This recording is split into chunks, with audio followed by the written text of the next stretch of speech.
Okay, let's look at these complementary investment games by firms and workers.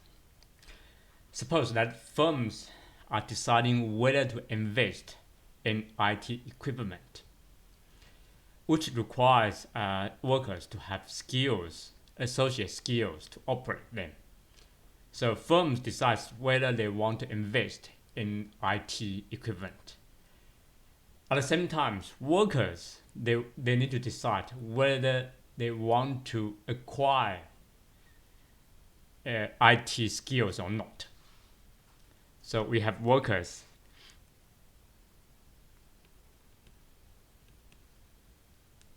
we have firms. So invest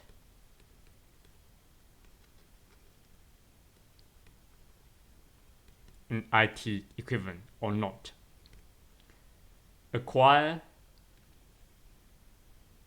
IT skills or not.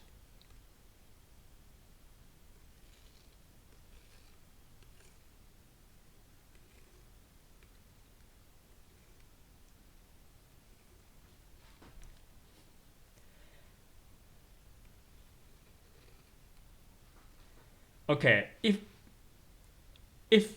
both of them decided not to, then that's the status quo.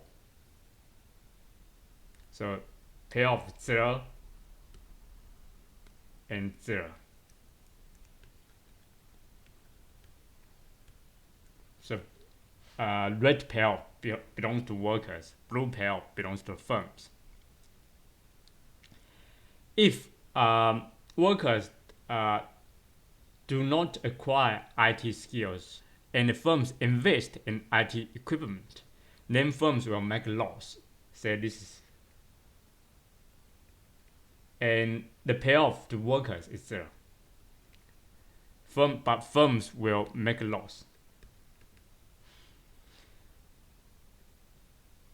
Similarly, if workers acquired IT skills, but firms do not invest in IT equipment, so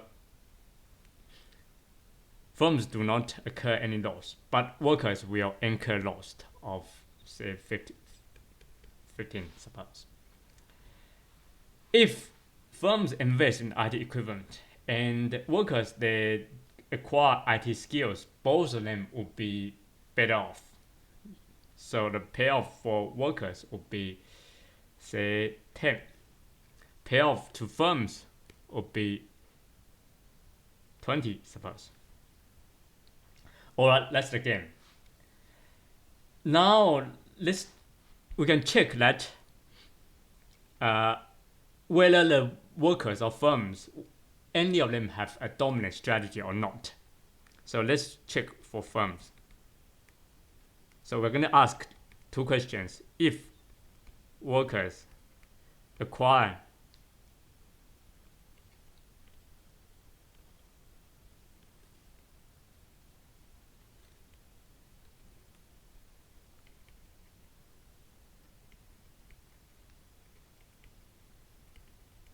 IT skills, what will firm do?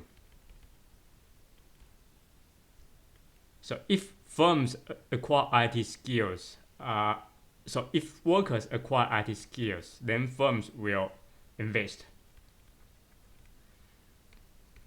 If workers not acquire IT skills, what will firms do?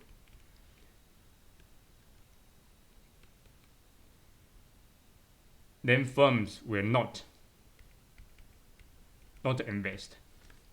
So we can conclude that firms do not have a dominant strategy, and similarly, you can check that workers do not have a dominant strategies as well. So in these games, we do not have a dominant strategy, and that means we do not have a dominant strategy equilibrium as well. So now, in order to predict this outcome, we are going to look at what is called Nash equilibrium. That's a solution concept that is different from the dominant strategy equilibrium.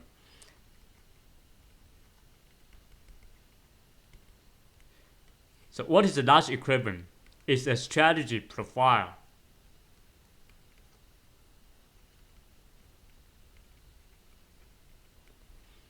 So it's a strategy for each player such that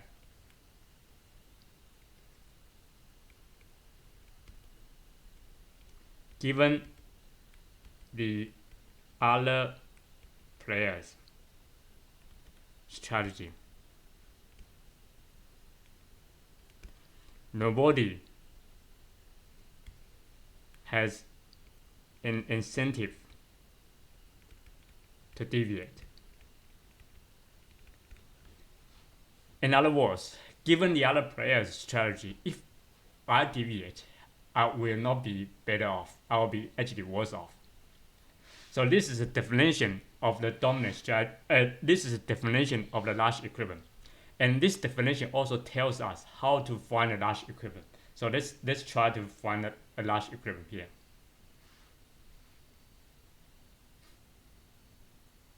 Okay, so let's check this cell first. So this cell is firms invest in IT equipment and workers acquire IT skills. Okay, first one, invest and acquire.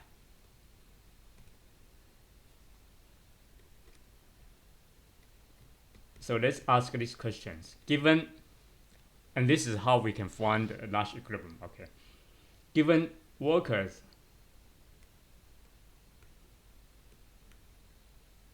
acquire IT skills, will firms deviate or not? So given that workers acquires IT skills, then we are here. So now deviation, if firm deviate from invest in IT equivalent to not, deviation will reduce the payoff from 20 to 0. Again, make sure you compare the correct payoffs. So clearly deviation is not good. So the answer is no. Second,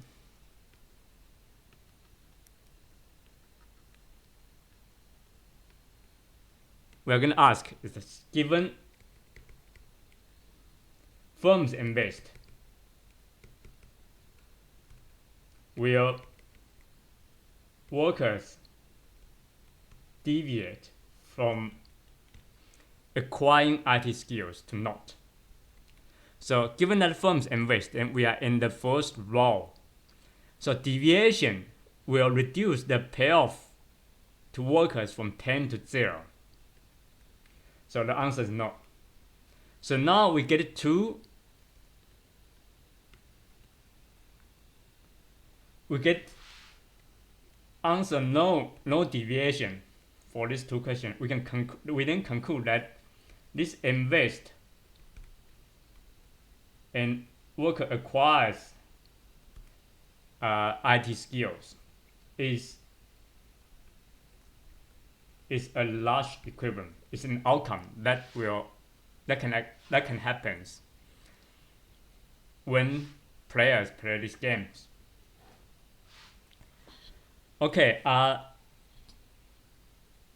so now you can also check our previous game, that presence dilemma. You can check the Nash equilibrium there, and you're going to find that the dominant strategy equilibrium is also a Nash equilibrium. So a dominant strategy equilibrium is a Nash equilibrium. Okay. All right. Back to these games. So we find that this is a Nash equilibrium, and I want to check all the cells. I'm going to leave you to check that this is indeed also a Nash equilibrium as well, but this is not. This is not. Okay. Let's look at this cell. This let's try to see why this is not a Nash equilibrium. Okay, so this corresponds firms not invest. This cell corresponds to firms not invest and workers acquire IT skill, and we are going to do it in a similar way. Given firms not invest and the IT equivalent where workers deviate. So given that firms not invest in IT equipment, we are in this row, in the second row. So now deviation will increase the payoff from negative 15 to 0. So the answer is yes. So now we see that somebody indeed has incentive to deviate given the other player's strategy. So we can already conclude that this is not a Nash equilibrium. Okay, so for this particular games, we are having two Nash equilibriums. Okay, and actually more accurately, we call this pure strategy Nash equilibrium. It is pure strategy because players, they will play the strategies for surely. For example, firms can say invest in IT equivalent for surely. They do not randomize between invest in IT and not invest in IT in these particular games.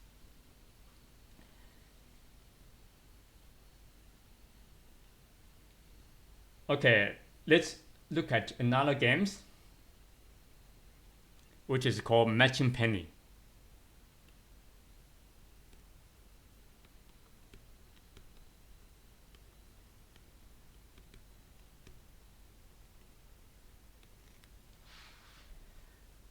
So two players, A and B. So let's roll two coins. If come up with hit,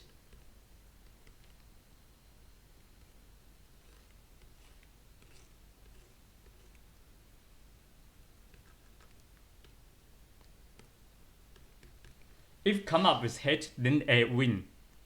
So A get $1.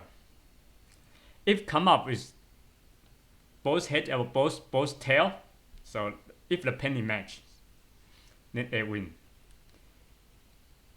Which means B loses. In contrast, if one head, one tail, the pennies do not match, then B wins. B get $1.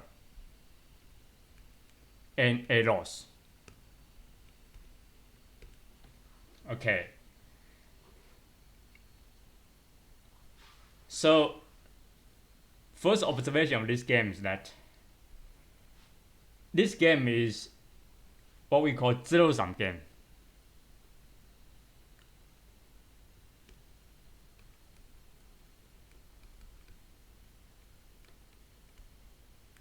So the payoff add up to 0. My win is your loss. Your win is my loss. So in this sense, we actually have a very strong opposite interest. Okay. Second observation here is that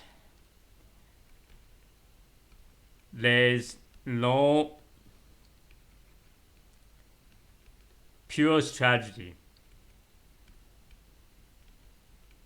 Nash equilibrium. Why? So let's check. To get this, we need to check through all these four cells, four pairs of strategies, four strategy profiles. I'm going to check one and leave you to check the other three. So suppose check this. So the first cell corresponding to hit. Okay. I'm going to ask the same question. First, given a hit will be deviate.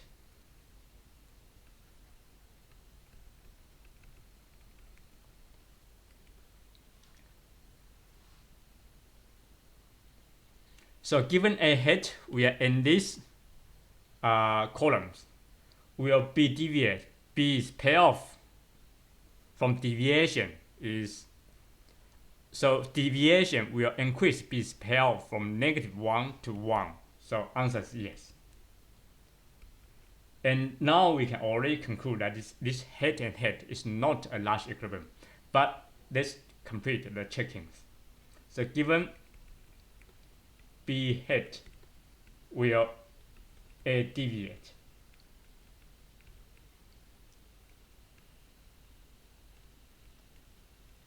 Given B head deviate, if given B head, then we are in this row. The deviation will decrease A's payoff from 1 to -1. So answer is no. But we already have a deviation here, so we can conclude that head is not a pure strategy large equilibrium. Okay. And similarly, you can check the other 3 cells.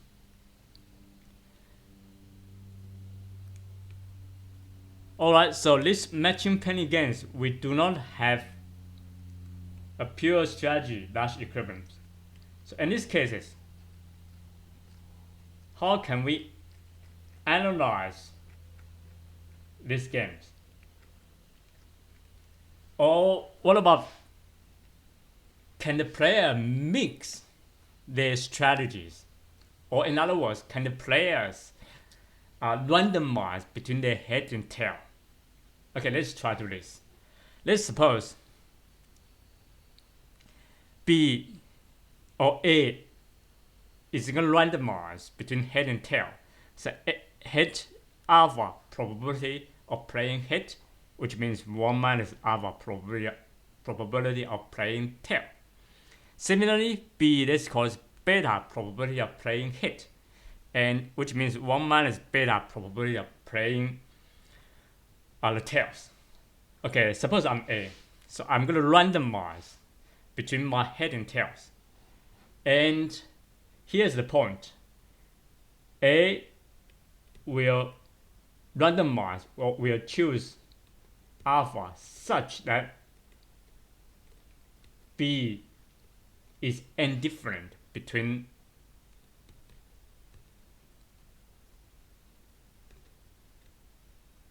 playing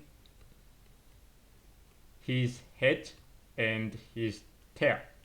Okay, because otherwise, if B strictly prefer to play his head, then I'm going to strictly prefer playing my head as well, because head, if it's head and head, then player A wins, right? So A must randomize, must choose an alpha such that B is indifferent between playing head and tail. So given this, let's check B's expected payoff of playing head. So if B playing head, then there's alpha chance that B is going to get a -1 payoff. There's 1 minus alpha chance that he's going to get 1. So the expected payoff of playing head is alpha times -1 plus 1 minus alpha times 1. So which is minus alpha plus 1 minus alpha is 1 minus 2 alpha.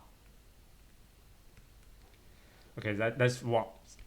Second, B's expected payoff of playing tail.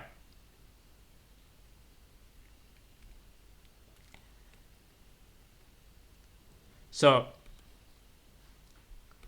if B plays tail, there's alpha chance of getting a 1. There's 1 minus alpha chance of getting a -1.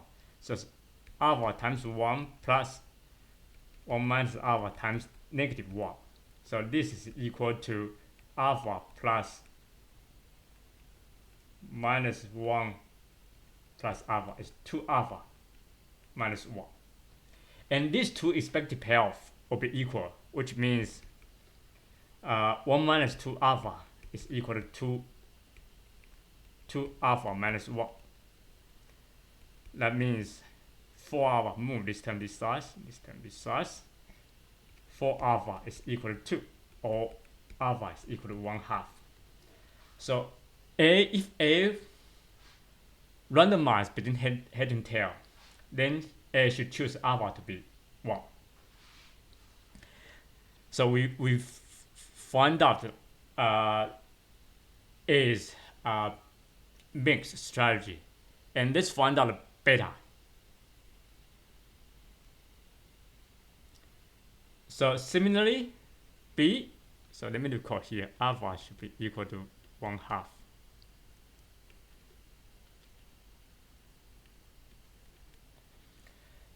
So similarly, B will choose beta such that A is indifferent between playing his head and tail.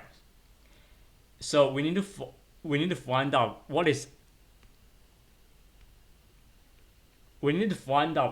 A's expected payoff of playing head. So A playing head, then when we are in these columns, that means A has beta chance of getting a payoff of 1 minus beta chance of getting payoff of -1.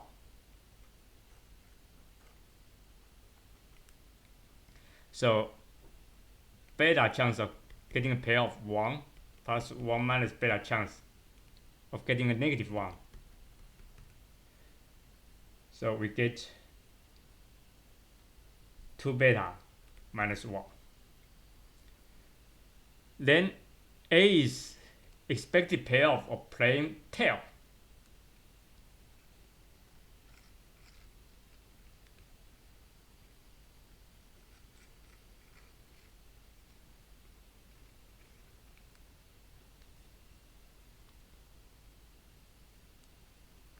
So if A's play tails,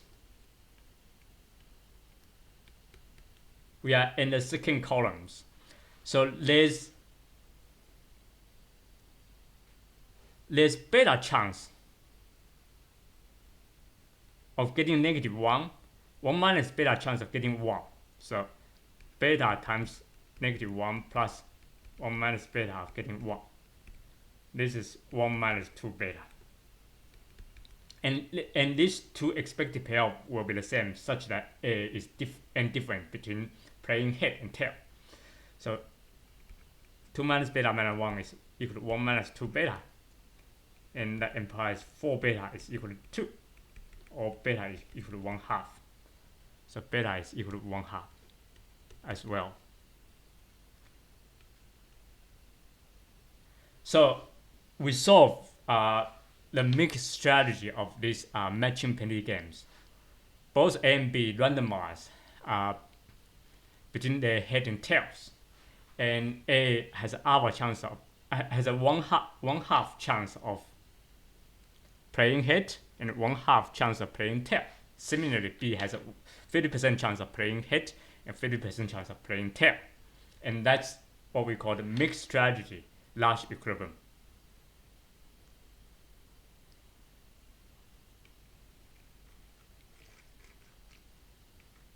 This mixed strategy Nash equilibrium. Okay, such kind of game is called strategic form games, and it can actually be shown that any such a kind of game will at least has a Nash equilibrium.